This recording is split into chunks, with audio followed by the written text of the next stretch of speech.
At yun ang hindi natin napapaghandaan karaniwan sa atin. Para bang ang buhay natin dito lang sa mundo, yun ang misassessment ng tao. Habang nabubuhay siya sa mundo, puro lang sa mundo ang kaisipan niya. Hindi niya alam na merong buhay na darating na buhay na mas maganda, buhay na dapat nating nasain, na yun ang buhay na walang hanggan. Salita po ng Diyos ang nagsasabi niyan na hindi ang katapusan natin o ang ating buong istorya ay dito sa mundo. There is life after our life on earth.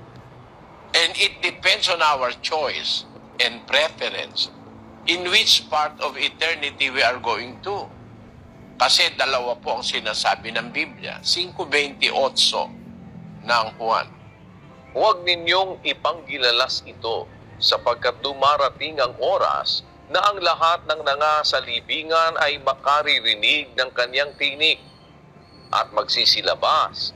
Ang mga nagsigawa ng mabuti ay sa pagkabuhay na mag-uli sa buhay at ang mga nagsigawa ng masama ay sa pagkabuhay na mag-uli sa paghatol. Dalawa po ang pupuntahan ng tao. There will be a resurrection. Ang gumawa ng mabuti, mabubuhay na mag-uli sa buhay na walang hanggan. At ang nagsigawa ng masama sa pagkabuhay na mag-uli sa paghatol. Kaya ngayon pa lang, dapat aware na tayo na merong dumarating in the future na hindi natin maiiwasan. Mamamatay tayo. Hindi tayo makakaiwas, mamamatay tayo. At sabi sa Biblia, kung paanong itinakda sa mga tao ang mamatay na minsan, pagkatapos nito ay ang paghuhukom. 9:27 ng Inipa. As it is appointed unto man once to die, but after this the judgment. Meron pong paghuhukom.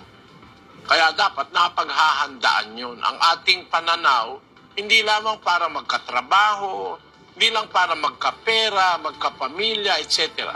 Una, dapat may pananaw tayo na merong lumikha sa ating Diyos. At yung Diyos na lumikha sa atin, meron siyang intensyon. Ba't niya tayo nilikha? Ano ang dahilan ng ating existence? Bakit tayo umiiral?